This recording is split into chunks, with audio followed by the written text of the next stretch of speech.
आणि म्हणून आज वातावरण जे आहे, जे बदलत चाललेलं वातावरण आहे, देशभरात परिवर्तनाचं वातावरण आहे.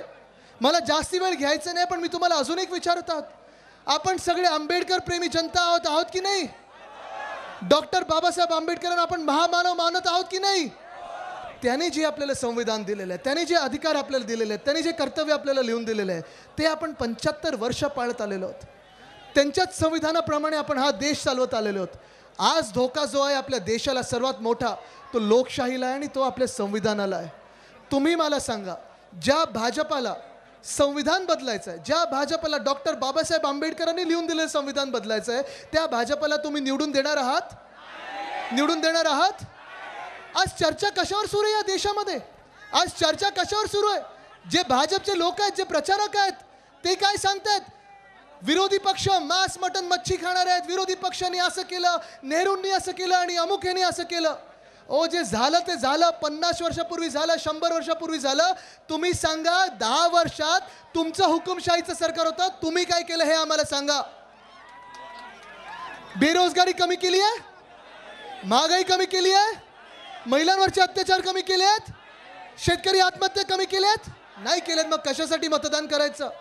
एका बाजूला अशी भाजप आहे जी खोटं बोलत चाललेली आहे, संविधानाचा अपमान करत चाललेली आहे, आपल्या देशांच्या नेत्यांचा अपमान करत चाललेले आहे. दुसऱ्या बाजूला आम्ही महाविकास आघाडी म्हणून आहोत, जे केलेली कामं आहेत ती तुमच्या मध्ये आणि तुमच्यासाठी करत आहोत. आज इथे अमित भैया आलेले आहेत. मला आठवतं एक बैठक अशी होती, ते मंत्री असताना कैलास दादा असतील, मी असेल, ओम दादा असेल, आम्ही त्यांच्याकडे बैठक घेतली, कारण आपल्याला इथे धाराशिवमध्ये मेडिकल कॉलेज पाहिजे होतं. आणि एका बैठकीत त्यांनी ते सोडून दिलं होतं. मंत्री असताना त्यांच्याकडे ते खातं होतं. ही अशी आपली एक मूठ आहे. आपण सगळे एकत्र आलेलो आहोत, ते शेतकरी हितासाठी आलेलो आहोत. आपण सगळे एकत्र आलेलो आहोत, ते तरुणांसाठी आलेलो आहोत. आपण सगळे एकत्र आलो ते आपल्या महिलांसाठी आलेलो आहोत, आपल्या तरुणांसाठी आलो आहोत, आपल्या महाराष्ट्रासाठी आलो आहोत.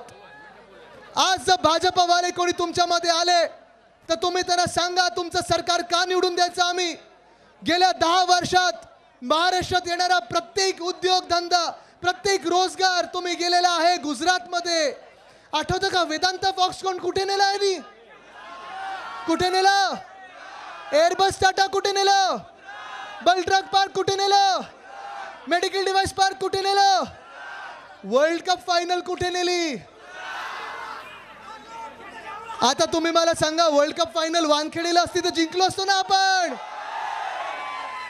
मग मला सांगा, तुम्ही जो कोणी भाजपचा इथे प्रचार येईल ना, त्याला ठामपणे विचारा की तुम्हाला महाराष्ट्राबद्दल एवढा द्वेष तुमच्या मनात काय आहे? काय आहे? जो विकास आपल्याला घडवायचा आहे तो अशा लोकांकडून नाही की विकास कोलमडला आणि बोलले, खेकड्यांनी पोकरला आणि असं झालं. तुम्हाला वाटत असेल तुम्ही पैसे देऊन तुमच्या खिशात सगळे बसतात ना, तुम्हाला घरी बसवणारी जनता इथे समोर आलेली आहे. तुमच्या खोटे डॉक्टर आम्हाला नको. आमचे जे डॉक्टर होते आमचे देव होते. तुम्ही काय सांगता आम्हाला की एवढे डॉक्टरेट माझ्या खालती काम करतात, तेवढे डॉक्टरेट माझ्या खालती काम करतात?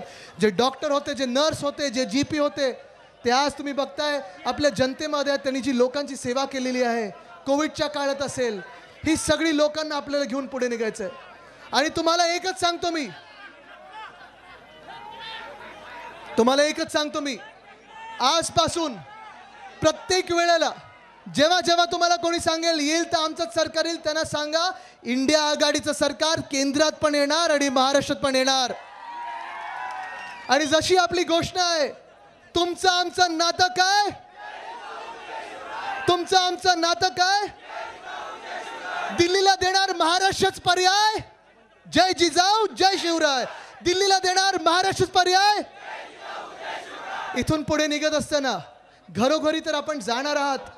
मी तुम्हाला एकदा विचारतो, तुम्हाला अरे खेकडा करत नका बसू. नको त्या लोकांना जास्ती भाव नका देऊ, तीच त्यांची लायकी आहे, सोडून द्या.